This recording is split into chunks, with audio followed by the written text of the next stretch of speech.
நீங்கள் சொல்கிறவர் வந்து தனியாக போய் மூன்றாவது அணியாக நின்றார். இந்த கட்சி இப்போ எங்கள் கூட வந்திருக்காங்க. சுதந்திரத்துக்கு பிறகு தமிழ்நாட்டில் நடந்த ஆட்சியில் இப்படி ஒரு மோசமான ஆட்சி இதுவரை நடைபெறவில்லை. திருட்டுல முறைகேடுக்கிறாரா?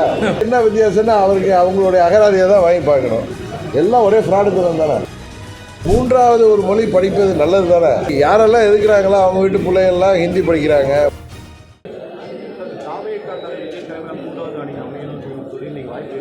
அமையலன்னு சொல்ல தமிழ்நாட்டில் எத்தனை நீங்கள் கேள்வி என்ன கேட்டாங்கிறத நீங்கள் கேட்டீங்கன்னா மூன்றாவது அணியில் அணையுமா நாலாவது அணியில் அமையுமான்னு கேட்டாங்க. அனைவரத்துக்கு வாய்ப்பு இருக்குது. ஏன்னா நம்ம திரு விஜய் அவர்களின் அறிக்கை, அவருடைய தீர்மானங்கள், அவர் பேசுகிறதெல்லாம் பார்த்தா அவர் தலைமையில் ஒரு அணி அமைப்பதற்கு முயற்சி செய்கிறார். ஏற்கனவே நண்பர் சீமான் வந்து தனியாக தான் நிற்பேன்ருக்காரு. அதனால் 3-4 அணிகள் வர்றதுக்கு வாய்ப்பு இருக்குன்னு சொன்னேன். நீங்கள் கேள்வி கேட்டதுனால நான் சொன்னேனே தவிர நானாக அதை எழுத்துலாம் சொல்லலை. யூகத்துக்கெலாம் பதில் சொல்ல முடியாது. நாங்கள் ஏற்கனவே தேசிய ஜனநாயக கூட்டணியில் இருக்கோம். ஒரு கூட்டணியில் இருக்கிறப்ப அழைப்பு கொடுக்குறாங்க. இது நான் கல்யாணமா அடுத்த வீட்டு கல்யாணத்துக்கு போயிட்டு வருது. நேற்று அவர் எடப்பாடி பழனிசாமி பேசுகிறப்ப தேசிய ஜனநாயக கூட்டத்தில் தமிழகத்தில் அதிமுகவும் நாங்களும் இருக்கோம். சாரி, அதிமுக பாஜக கூட்டணியில் பல கட்சிகள் இருக்காங்கிற மாதிரி ஒரு முரண்பாடாக இருந்தது. என்ன முரண்பாடு அவர் சொல்லுறது கரெக்டான. ஏற்கனவே நாங்கள் தேசிய ஜனநாயக கூட்டணி 2024 தேர்தலில் மீண்டும் மோடி அவர்கள் பிரதமராக வேண்டும் என்பதற்காக தமிழகத்தில் உருவாக்கப்பட்ட கூட்டணி தேசிய ஜனநாயக கூட்டணி. அதில் நான் அண்ணன் பன்னீர்செல்வம் அவர்கள்லாம் இணைஞ்சிருந்தோம். தேர்தலையும் போட்டிக்கிட்டோம். அப்போ நீங்கள் சொல்கிறவர் வந்து தனியாக போய் மூன்றாவது அணியாக நின்றார். அந்த கட்சி இப்போ எங்கள் கூட வந்திருக்கு. அதனால் அவங்களுடைய கூட்டணி பாஜகன்னா அவங்க ஏதோ அதுக்கு என்ன ஒரு அர்த்தம் சொல்கிறாங்க, இல்லை அதுக்கு ஏதோ ஒரு வார்த்தையில் ஏதோ ஜாலம் பண்ணுறாங்க. நான் சொல்கிறது யதார்த்தத்தை சொல்கிறேன். நாங்கள் எல்லாம் தேசிய ஜனநாயக கூட்டணி.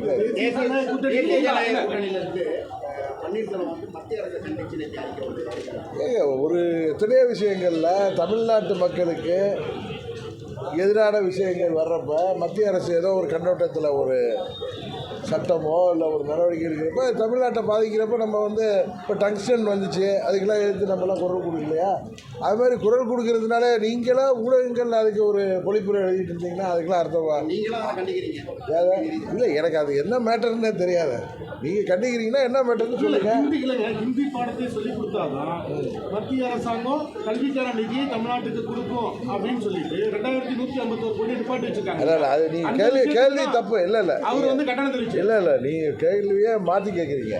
மூன்றாவது மொழியை தமிழ்நாட்டில் கொண்டு வர்ற திட்டம் தான் அது ஹிந்தின்னு யாரும் சொல்லலை. நீங்களே இங்கே வந்து ஹிந்தி அப்படின்னு நீங்களே அதுக்கு ஒரு பெயர் கொடுத்துக்கிறீங்க. தமிழ்நாட்டில் ஏற்கனவே 2 மொழி கொள்கை இருக்குது. மூன்றாவது ஒரு மொழியை, அது எந்த மொழியை நீங்கள் படிப்பது வருங்காலத்தில் நல்லதுங்கிறதுக்காக ஒரு திட்டத்தை கொண்டு வராங்க.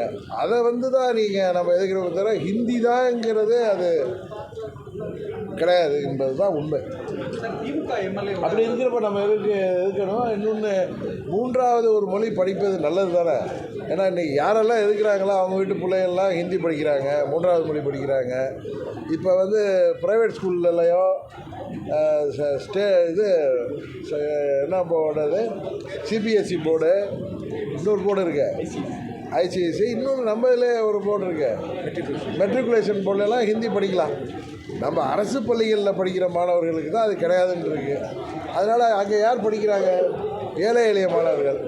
அவர்கள் மூன்றாவது மொழி கேட்டால் வந்து அது ஹிந்தி தான் சொல்ல, மூன்றாவது மொழி கேட்குறப்போ அவங்களுக்கு இது உறுதியாக பலனாக இருக்கும். அதனால் படிக்கிறதுல தவறில்லை என்பது தான் எனது கருத்து. இன்னும் நீங்கள் அண்ணாவை எழுத்திங்கன்னா நான் அதுக்கும் பதில் உங்கள்கிட்ட கொடுத்தேன். அண்ணா அவர்கள் 67 ஏப்ரல் மாதத்தில் முதலமைச்சர் ஆனதுக்கு பின்னாடியே இந்தியா முழுவதற்கும் இணைப்பு மொழியாக மூன்றாவது மொழி உருவாக வேண்டும் அப்படின்னு அண்ணாவும் சொல்லியிருக்காரு. எங்கள் தலைவர் அண்ணாவும் அதை தான் சொல்லியிருக்காரு. இதை மறைச்சிக்கிட்டோம், வார்த்தைக்குள்ளார வார்த்தையை மறைச்சிக்கிட்டோம் பேசுகிறவன் நான் அல்ல. அது உண்மையாக இந்த மொழியை தான் படிக்கணும் அப்படின்னு அவங்க மத்திய அரசு திணிச்சா அதை நாங்கள் எதிர்ப்போம்.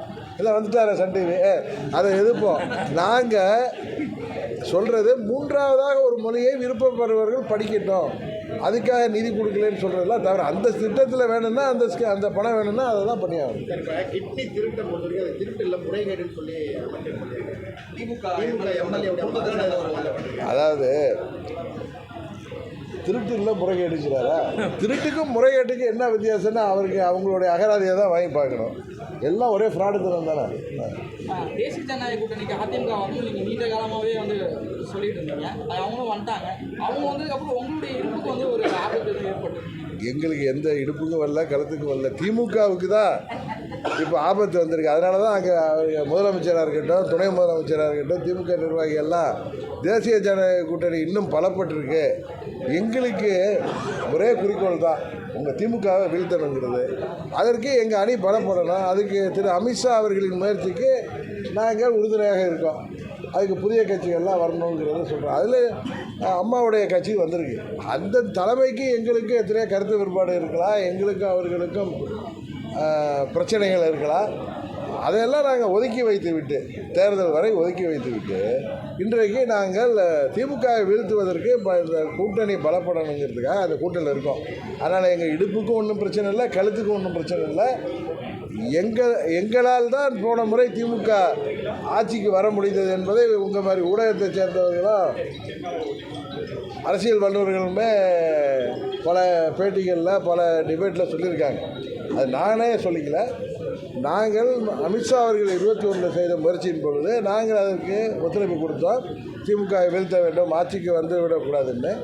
ஆனால் அது அந்த முறை அது நடக்காமல் போய்விட்டது. இந்த முறை அவர் முயற்சிக்கு நாங்கள் எதுவும் பங்கம் வருகின்ற விதத்தில் நம்ம எதுவும் வார்த்தைகள் விட வேணாம், நாகரிகமான முறையில் அந்த கூட்டணி பலப்படணும்னு நினைக்கிறோன்னு சொல்கிறோம். அவ்வளோதான்.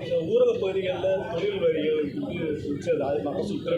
டீக்கடைகள், பெட்டிக்கடைகள் உட்பட எல்லாருக்கும் அதை வந்து நேற்றே நான் அதுக்கு கண்டனம் பண்ணி அறிக்கை கொடுத்துருக்கேன். அதை வந்து விட்ரா பண்ணணும் தமிழ்நாடு அரசு. அதாவது திராவிட மாடல் ஆட்சியில் ஜாதியை ஒழிச்சிட்டோம், எல்லாத்தையும் 100% ஒழிச்சிட்டோன்னு சொல்கிறாங்க. ஆனால் எல்லா இடங்கள்லேயும் ஒரு ஜாதி சண்டைகளும் கொலைகளும் ஆணவ படுகொலைகளும் முன்ன இருந்ததை விட அதிகமாகிட்டு தான் இருக்குது. விடுதிகள் பேரை மாற்ற உள்ளங்களை மாற்றணுமே தவிர பேரை மாற்றிக்கிட்டு நம்ம ஏமாத்துறதுல ஒன்றும் கிடையாது. ஓபிஎஸ்ஸை இணைத்துக் கொள்வதற்கான காலம் முடிஞ்சு போச்சு அப்படின்னு சொல்லி இபிஎஸ் சொல்லியிருக்காரு. அதே போல் உங்களை இணைப்பதற்கான காலம் பதில் சொல்லும் அப்படின்னு இருக்காரு. இதை புரிஞ்சுக்கிறது என்னை பொறுத்த வரைக்கும் வர்ற டிசம்பர் மாதத்தில் எல்லாம் உங்கள் கேள்விகளுக்கெல்லாம் பதில் சொல்கிற மாதிரி எல்லா கூட்டணிகளும் உருப்பெற்றுரும். அந்த நேரத்தில் நேரம் வரும், உரிய நேரத்தில் நேரம் பதில் சொல்லாது. அந்த நேரத்தில் நானே உங்கள் கேள்விகளுக்கெல்லாம் உங்கள் விருப்பங்களுக்கெல்லாம் பதில் சொல்லுவேன். அமமுக எத்தனை தொகுதிகளில் எங்கள் தொகுதியில் எங்கள் கட்சியில் யாரெல்லாம் தகுதியான வேட்பாளர்களோ அவர்களெல்லாம் உறுதியாக நீங்கள் விரும்புகிறபடி அவர்களெல்லாம் போட்டியிடுவார்கள். உங்களுடன் ஸ்டாலின் முகாமில் உங்களுடன் ஸ்டாலின் முகாம் நடந்திருக்கு. அது வந்து தொடர்ந்து நாயர் வசதியில் திரும்ப தகுதி உடையவர்கள் தான் வளர்க்கலாம், தகுதி இல்லாமல் திரும்ப அந்த சர்ச்சைகள் வந்து திரும்ப அது இல்லைங்க. அவங்க தேர்தல் வாக்குறுதியில் குடும்ப தலைவிகளுக்குன்னு சொன்னாங்க. அப்புறம் வந்து எல்லாருடைய அழுத்தத்தின் காரணமாக தான் எனக்கு தெரிஞ்ச 1.5 வருஷத்துக்கு முன்னாடி அந்த ஸ்கீமை இம்ப்ளிமெண்ட் பண்ணாங்க. அப்போ வந்து தகுதின்னு குடும்ப தலைவிகளில் குடும்ப தலைவிங்கிறத தாண்டி என்ன தகுதி இருக்குன்னு தெரில.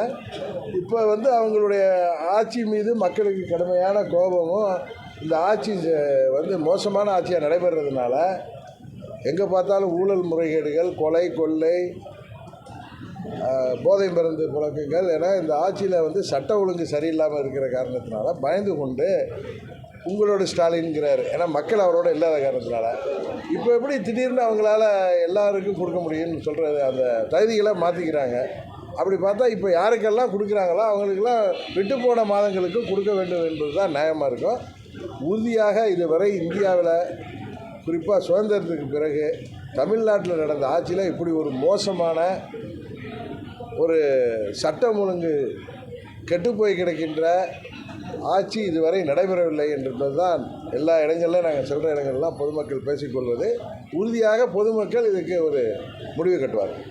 இந்தியா கூட்டணிக்கு திமுக தமிழ்நாட்டில் தலைமை தாங்குது. உங்கள் கூட்டணிக்கு தமிழ்நாட்டில் தலைமையாக யார் இருப்பார்? எங்கள் கூட்டணிக்கு திரு அமித்ஷா அவர்கள் ஏற்கனவே அதுக்கு பதில் சொல்லியிருக்காரு.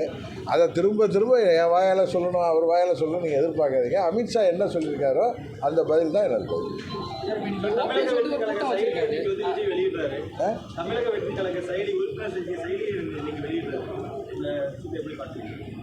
ஒவ்வொரு கட்சிக்கும் ஜனநாயக ரீதியாக ஒவ்வொரு கட்சிக்கும் அவங்க கட்சியை பலப்படுத்துவதற்கும் தேர்தலை சந்திப்பதற்கும் அவர்கள் பல்வேறு முயற்சிகள் செய்வாங்க. இப்போ நாங்கள் ஒவ்வொரு தொகுதியாக போய் கிளை செயலாளர்லேருந்து வட்ட செயலாளர்லேருந்து ஒன்றிய செயலாளர் நகராட்சி செயலாளர் வரை எல்லாரையும் சந்தித்து தேர்தலுக்கு தயார்படுத்துகிறோம். அது மாதிரி அவர் ஒரு முறையை கையாளுறாரு, அவ்வளோ தானே. அதை போய் நம்ம என்ன பார்க்க வேண்டியது? தொடர்ந்து பாஜகவுக்கு எதிராகவும் திமுகவுக்கு எதிராகவும் குரல் கொடுக்கிறார் விஜய். இந்த நாள் அது அவங்களுடைய கொள்கையாக இருக்கலாம். இங்கே ஓபிஎஸ் வந்து ஒரு கூட்டம் வச்சிருக்காரு. பின்பு வந்து கூட்டணியில் தொடரலாமா வேணாமான்னு ஒரு முடிவு மாதிரி சொல்லப்படுவது, கேட்கப்படுவது, நினைக்கப்படுவதுக்கெல்லாம் நான் பதில் சொல்கிறது கிடையாது. இப்போ முன்னாள் அமைச்சர் ராஜேந்திர பாலாஜி ஒரு ஸ்டேட்மெண்ட் கொடுத்துருந்தாரு. கண்ணீர் விட்டு ஒரு ஸ்டேட்மெண்ட் கொடுத்துருந்தாரு. நான் வந்து மிரட்டப்பட்டேன் இன்டர்வியூவில் சொன்னாங்க. அது வந்து ஏன் இப்போ சொல்கிறாங்க தேர்தல் கண்டிப்பாக என்ன எப்போ மிரட்டப்பட்டாரா? கடைசியாக அவங்க உள்ளார். அது எனக்கு தெரிலங்க. நம்ம ஒரு தெரியாத விஷயத்தில் போய் நம்ம பதில் சொல்கிறது நன்றாக இருக்குது. பிரதமர் வருகையின் போது நீங்கள் எதுவும் தனியாக சந்திக்கிறதுக்கான வாய்ப்பு நான் இங்கே திருச்சியில் தானே கேட்டீங்க அன்றைக்கி மேரியட் ஹோட்டலில். நான் அவரை சந்திப்பதற்கு நான் பர்மிஷன் கேட்கலன்னு தொடர்ந்து பாஜகவுக்கும் சீமான் நாம் தமிழர் கட்சிக்கும் எதிர்த்து தொடர்ந்து தெரிவிச்சுட்டு வராங்க. அப்படி இருக்கக்கூடிய சூழ்நிலையில் எடப்பாடி பழனிசாமி வந்து தமிழக வெற்றி கழகமோ அல்லது சீமானோ வந்து இங்கே கூட்டணியில் சேரலான்னு சொல்லியிருக்காரு. அது எப்படி பார்க்கலாம்? தமிழக வெற்றி கழகமும் இதுக்கு பதில் சொல்லியிருக்காங்க. சீமான் அவர்களும் தொடர்ந்து பதில் சொல்லியிருக்காரு. இதுக்கு மேலே நான் போய் என்ன பதில் சொல்கிறேன்? அதிமுக கூட்டணியில் பாஜக இருக்குது. அப்படி இருக்கும்போது அவங்களுக்கு அழைப்பு கொடுக்குறாரு எடப்பாடி. அதை பற்றி நீங்கள் அவர்கிட்ட தான் கேட்கணும். இதுபோன்ற செய்திகளை மேலும் தெரிந்து கொள்ள எங்களது யூடியூப், ஃபேஸ்புக் மற்றும் ட்விட்டர் ஆப்களை சப்ஸ்கிரைப் செய்யவும்.